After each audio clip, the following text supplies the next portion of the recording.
Hi everyone, this is Dave at Two Stroke Performance. Welcome to another video. It's a bit of an educational one today. We've recently released our new injector relocation kits and we've been getting a lot of great feedback, which is fantastic. There have been a couple of quite legitimate questions regarding oiling and whether or not the engine gets enough oil to the bottom end with our system. So I wanted to address that head on and I guess give people a detailed explanation of how our system does get the required amount of oil to the bottom end. So essentially, the question that we're getting is how does our injector relocation kit get oil to the bottom end? So our relocation kit basically involves, sorry, I'll backtrack a bit. This is my representation, very basic representation of an engine. We've got our intake here. We've got the throttle body with the butterfly. We have our reed cage. This is basically the bottom end with the crankshaft spinning. This is the intake or the intake ducts from the bottom end up into the cylinder. This is our cylinder here. We've got top dead center and bottom dead center, so that basically gives our maximum and minimum height for the piston. And we've got our exhaust port here. So that's the basic layout of an engine. Now with our TPI injector relocation kit, what we do is a standard TPI has two injectors in the intake, just near the intake ports here. We take one of those injectors and we mount it on the intake just in front of the throttle body. The second thing that we do is we have updated ECU mapping, which changes what I describe as the phasing of these injectors. So on a standard TPI, generally, not always, but 95% of the time, both of these injectors spray an equal amount of fuel, at the same period of time. So all the fueling is split 50-50 between the injectors most of the time. With our system, with our updated ECU mapping, what we do is we use the TPI or the cylinder injector all the time, and the intake injector only comes on once the throttle starts to open and once there's enough airflow through the intake to maintain that atomized fuel. If this intake injector is spraying all the time, when there's not enough airflow through here, and this is the same with any injector relocation kit, if this intake injector is spraying too early without enough airflow, the fuel will just puddle, in the intake here. And that can lead to a feeling of bogginess and unresponsiveness on the throttle when you get on and off the throttle. So the question is, with our system, during the times when we're only using this cylinder injector, how do we get enough oil to the bottom end? Obviously, when the intake injector is flowing with premix, that makes a lot of sense that the fuel from here will pass through the bottom end and lubricate everything. A lot of people can't get their heads around the fact that this TPI injector is able to get oil to the bottom end. Now, the reason we can do that is because we completely change the timing of injection compared to a standard TPI. With a standard TPI, the injector sprays fuel essentially at the last possible moment, so that the majority, not all, but the majority of that fuel goes straight into the cylinder above the piston, essentially. What we do is very, very different. The times when this injector is doing all of the work, we totally change the timing of it so that this injector sprays fuel much, much, much earlier when the piston is still near top dead center and there's no flow up this port. So therefore that fuel that's sprayed in basically goes straight down and into the bottom end. And there's plenty of time for that fuel to reach the bottom end as well. Now, as the intake injector starts to come on, then we can change the phasing of this cylinder injector. But that's essentially how we're able to get fuel to the bottom end. So when this cylinder injector is the only one being used, it injects much, much earlier, and that injected fuel goes into the bottom end. You've also got to remember that because we're only using one injector, that injector will be firing for twice as long because it's still delivering 100% of the fuel load to the engine. But because it's only through one injector, that injector needs to stay open for twice as long as it would in a standard TPI. So this single injector is spraying for a lot longer and it's spraying a lot earlier. And so when you run premix with our system, that oil will definitely get to the bottom end. Okay, so for people that have our injector relocation kit who don't want to run premix, because not everyone does, so for those people with our injector relocation kit set up with one injector in the cylinder and one in the intake, you can continue to run the standard oil injection. My strong suggestion is that you use our updated mapping again, because not only does it give you the benefits of that, rephasing of the injectors to avoid the pooling of fuel, but we also inject a lot more oil. And the reason why we do that is when you have, so this basically here represents the standard, oil hose that goes into the throttle body on a TPI. This basically drips oil in, and that oil slowly makes its way down to the bottom end.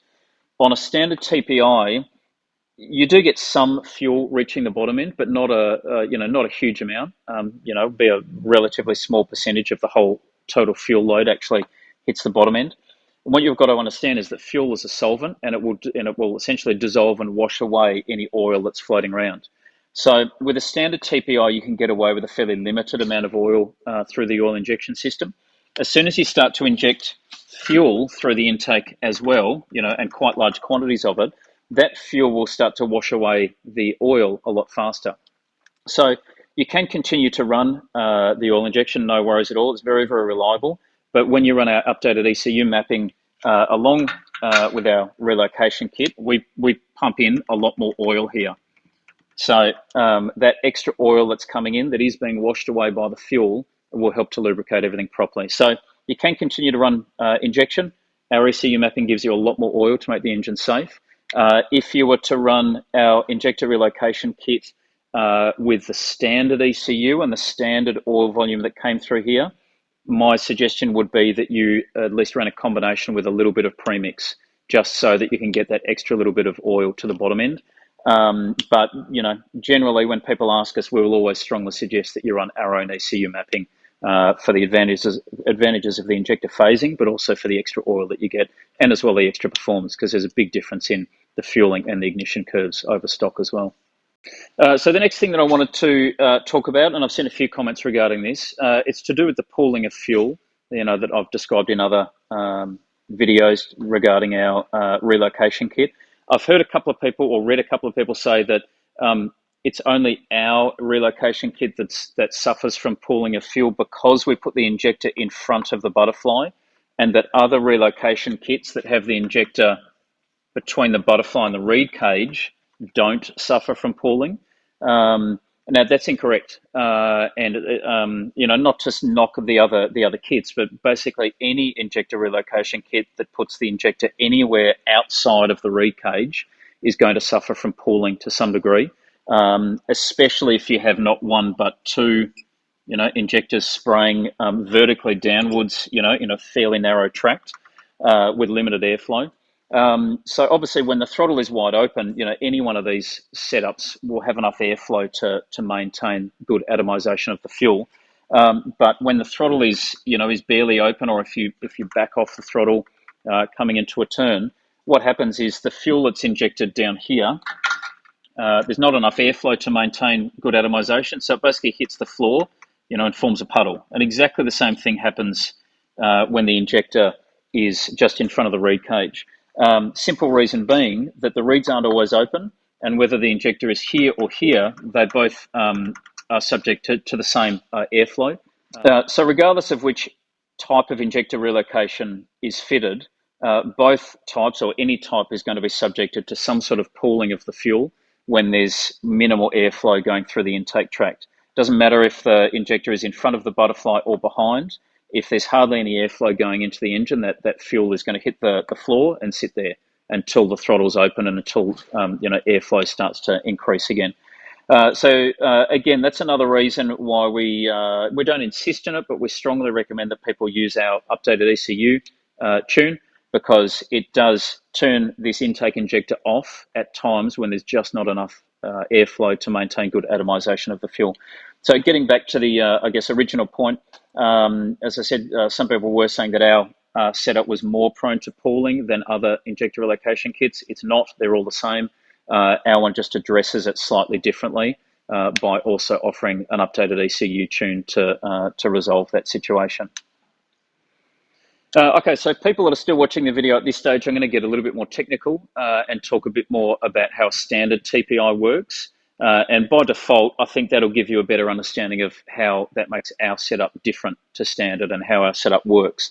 So with a standard TPI, the injection event, or the timing of injection, happens at a very particular point, and that point does change depending on throttle and revs. But for this example, I'll talk about low to mid revs. Generally what happens is, so this is our crankshaft here. This is the crank or the gudgeon pin, let's say. When it's pointing vertically up, that essentially relates to top dead center. So when the pin is at its highest point, that relates to top dead center on the piston. As the crankshaft rotates, basically 90 degrees, so 90 degrees of rotation will take us across to here. So when the crank pin is there, that rotation of 90 degrees brings the piston from top dead center roughly halfway down the bore, which by chance is generally around about where the exhaust port opens, give or take. Now, that point roughly halfway down the bore is approximately the point where a standard TPI will start to inject fuel at low to mid revs and sort of medium load. So the fuel will begin to be injected into the port here. And very, very quickly as the crankshaft continues to rotate, certainly by the time it gets to, so that's 90 degrees there, certainly by the time it gets to 120 degrees of rotation, which is roughly where the transfer ports open, so that is around about here. By that point, and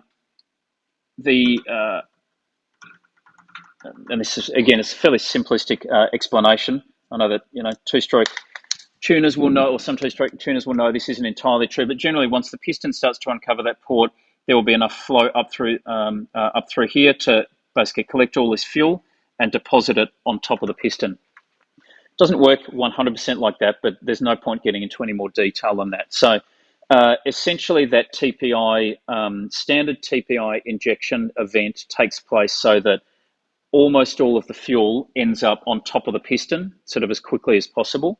There is a little bit of fuel that gets down to the bottom end, but it's not in any significant amount, or it's not high enough an amount of fuel that you could run premix and safely get enough oil to the bottom end. So that's essentially how a standard TPI system works, certainly at low to mid revs. As I've already said a few times, it is a lot more complex than that, but that's the basic principle. Now, in comparison, sort of following on from this idea of rotation of the crankshaft, if I clean all this up, in comparison, our injector relocation kit with our new phasing does something quite different. And I touched on this at the beginning of the video, but I'll give a more detailed explanation now.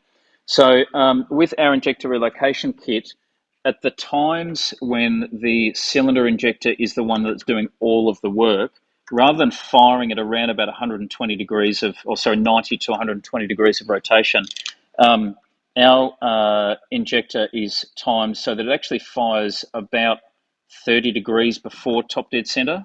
So it's 30 degrees, before it reaches top dead center. So in other words, the piston's sort of somewhere up here and traveling upwards. Now at that point, there's the piston skirt is completely covering the port here. So the port is completely and utterly blocked off. There's no way for that fuel to enter the cylinder at all. So at that point, when we fire just before top dead center, all of the fuel goes down into the bottom end. And so that's what I touched on before and said that when we're running premix, even with a single injector, in those moments when that single injector is doing all the work, we can easily get enough fuel to the bottom end. So that's the difference in phasing, and I guess a slightly more detailed explanation of a standard TPI compared to our TPI. Now, the reality is everything is a lot more complex than this. The phasing of both the standard TPI and our relocation kit is constantly changing all over the place, depending on RPM and throttle position and temperature and all the rest. But essentially what I've described here is the most basic way of explaining it, so that it makes sense to people, and so that hopefully explains why our kit can certainly get plenty of oil to the bottom end and can be totally and utterly reliable. So thanks for watching. Any questions, just let us know.